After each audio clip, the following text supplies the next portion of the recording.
Sa'aatii 4,000 sabiskiraabii 1,000 erga guuttanii booda kallattiidhaan yuutuubiin appilaayi akka gootaniif isin gaafata jechuudha. Bakka kanatti appilaayi jedhee isin gaafata. Namoonni baay'een immoo sa'aatii 4,000 sabiskiraabii 1,000 erga guuttanii booda bakka kanatti nootifaayid isiniin jedha. Egaa guyyaa irraa kanaaf barnoonni qabadhee isiniif dhufee akkaataa kamiitiin utuu appilaayin godhin wantoota 7 murteessoo sirreeffachuu akka dandeenyuun isinitti hima. Namoonni baay'een appilaayiin erga isinii banamee booda kallattiimaan appilaayi gochuudhaaf ariifattu. Isinis wantoonni 7 kun isin ilaallata waan ta'eef viidiyoo kana amma xumura viidiyoo kootti dhaggeeffadhaan isiniin jedha. Gara chaanaalii kootiif garuu jalqabaa kan dhuftan sabiskiraayib gochuun dagatinaa jechuudha. Chaanaalii barnootaatiif yeroo baay'ee asirratti kanan barnoota barsiisu jechuudha. Wanta barbaaddan asirraa argachuu dandeessu jechuudha. Egaa kallattiidhumaan gara barnoota keenyaatti yeroo dabarru wantoonni murteessoon viidiyoo yookaas yuutuubii keenya appilaayi utuu hin godhin fuuldura wantoonni nuti guutuu qabnu inni jalqabaa diskiripshin booksiidha. Diskiripshin booksiin wantoota baay'ee barbaachisoo ta'an keessaa isa hangafaati. Diskiripshin booksii barreessuudhaaf jalqaba gara kontaaktii ni dhufnaa jechuudha. Kontaaktii warri hin beekne kunoo jala kanatti isinitti argama jedhee yaada. Kunoo bakka kanatti isinitti argama. Warri isinitti hin argamneef immoo xiyyaarra isiniif kaa'eera jechuudha. Isa booda achirra gaafa al tokkoof tuttanii viidiyoota isin qabdan isinii fidaa jechuudha. Viidiyoo akka kanaan erga isinii fidee booda ammallee viidiyoota keessan bakka tokko tuttu jechuudha. Amma bakka sadiitti qoodee fida. Yeroo baay'ee kana isinitti agarsiisudha jechuudha. Inni kun shoortii viidiyoodha. Inni kun noormaal viidiyoodha. Inni kun immoo laayiviidha. Amma fakkeenyaaf viidiyoo koo VOL jedhee al tokko irra seena. Viidiyoo tokko jalqabaa kaasee amma maatti poosti godhee naa fidaa jechuudha. Achi keessaa viidiyoo tokko irrattan OK jedha. Gaafan OK jedhu kunoo haala kanaan naa fida. Ergasii ammas tuqeen ilaala jechuudha. Mallattoo iskiriiptoo sana al tokkoof tuqee gaafan ilaalu diskiripshinii qaba moo hin qabu kan jedhu kunoo jala kana jira jechuudha. Diskiripshinii qabaachuuf dhabuusaa bakka kanaa nan ilaala. Yoo hin qabu ta'e bakka duwwaa godhee fida. Yoo qaba ta'e immoo haala kanaan barreessee fidaa jechuudha. Amma qaba waan ta'eef nan barbaachisu hin qabu taanaan garuu al tokko OK irratti jedhee kunoo bakka kanatti barreessee dudduubatti deebi'ee seef keessaa godhee ba'a jechuudha. Inni lammaffaan oodiyensiidha. Appilaayituu hin godhin oodiyensii keenya guutuu qabna. Asumarraa utuu hin bahin isa sana isinitti agarsiisa jechuudha.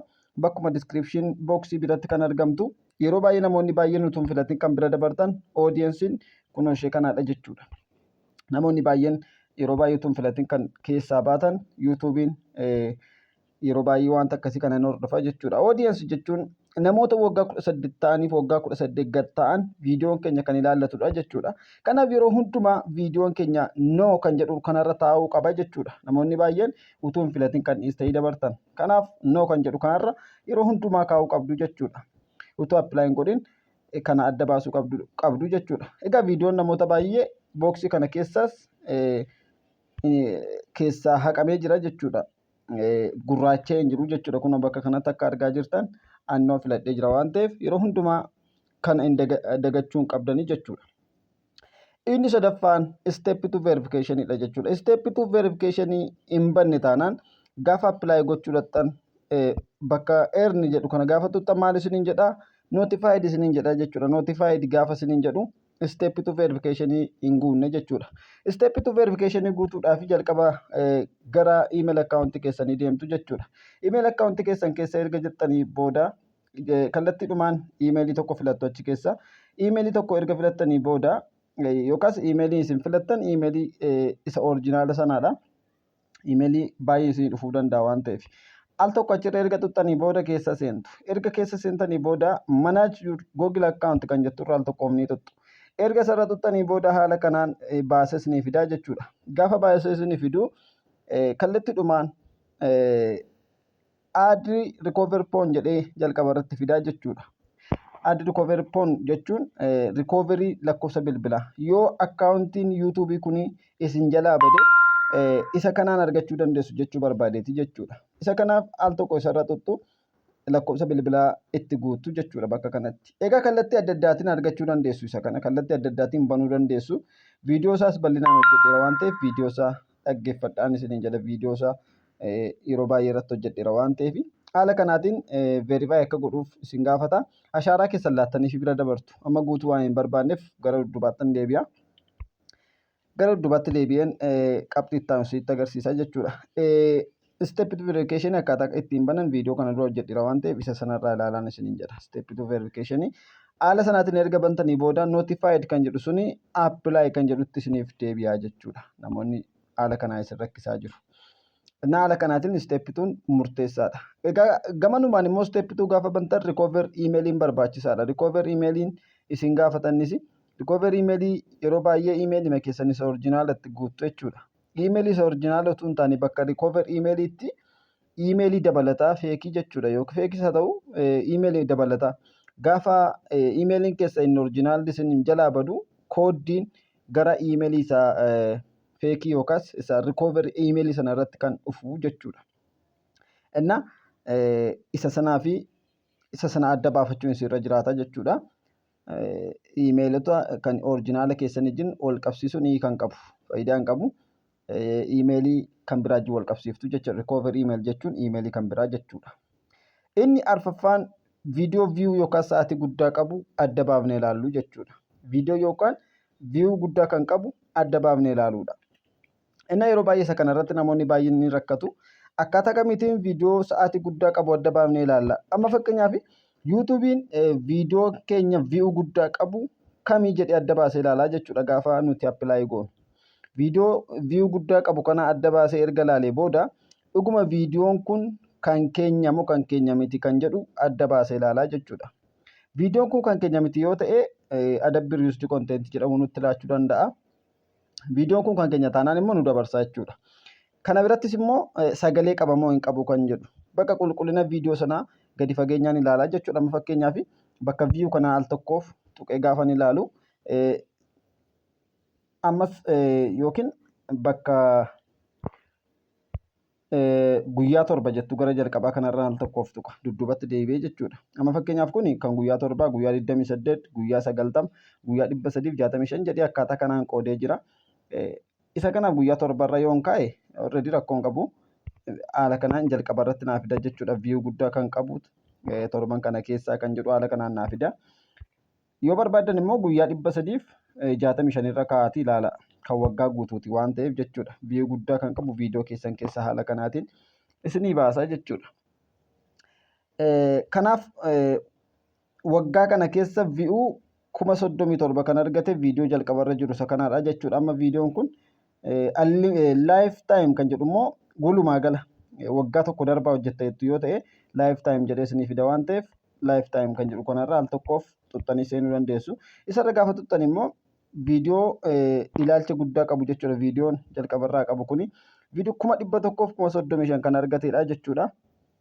Innaa viidiyoon kun kan koomoo kan koomiti kan jedhu yuutuubiin gimgamaa irratti raawwata jechuudha gaafa appilaayi godhu. Isa kanaaf akkaataa kanaatiin jalqabaa kaasee amma xumuraatti warroota view guddaa qaban kana haala kanaan ilaalaa jechuudha. Innaa steppiin arfaffaarra jiru isa kanaadha jechuudha. Isa kana adda baafnee beekuu qabna. Inni shanaffaan gara kiroomii keenyaa deemnee ilaalla jechuudha. Inni kun karaa YouTube Studio kan ilaaluu dandeenyudha. Inni kun karaa kiroomii deemnee YouTube Studio jennee barreessina. Fakkeenyaaf YouTube Studio jedhee ergan barreessee booda bakka kanarra gadi qabeen ta'a. Ergasii booda Open New Tab in Group kan jedhu kanarra al tokkoof tuqa. Erga isarra tuqee booda jala kanatti opshinoota naa fida. Isa booda mallattoo YouTube kana al tokko ofirra tuqeen seena. Keessattuu namoota hin beekneef jechuudha. Namoonni haaraa taatan yoo jiraatan. Ergasii ammas filannoo kana naa fida. Filannoo naa fide kana keessa continue kan jedhu kanarra al tokkoof tuqa jechuudha. Continue to studio jedhee jira. Isarra al tokkoof gaafan tuqu haala kanaan naa baasa jechuudha. Haala kanaan gaafa naa baasu kallattiidhumaan keessa seeneen wanta nama isitti agarsiisuu barbaadu. Yeroo baay'ee namoonni baay'een ittiin kan adabamaa oolan wanta nuti sirreeffachuu qabnu wantoota shanaffaa irratti argamu jechuudha. Erga akkas goonee booda gara jala kanaatti seetingi kan jettu jirti. Seetingi kan jettu kanarra al tokkoof tunna jechuudha. Seetingi. Isheerra erga al tokkoof tunnee booda wantoota kana nuu baasa jechuudha. Bakki kuni bakka itti qalama namarraa kaafnu, bakka itti kiiwoordii adda addaa sirreeffannudha. Na bakki kun bakka murteessaadha. Namoonni baay'een beektu. Isa booda chaanal kan jedhu al tokko isarra tuqnaa jechuudha. Chaanal. Erga isarra seenne booda amma gara garanaatti xiqqoo shachas bunnee future eligibility kan jettu kanarraa al tokkoof seenna jechuudha. Inni kun sadan haala kanaatiin enabled ta'uu qaba jechuudha. Namoonni baay'een kan isin shawwadamta kana irratti jechuudha. Namoota baay'ee kunoo isheen dhumaa kuni addaatti teessi yeroo baay'ee kan namoota baay'ee. Warri isheen dhumaa kuni haala kanaatiin magariisa isin hin taane monii ta'uu hin dandeessan.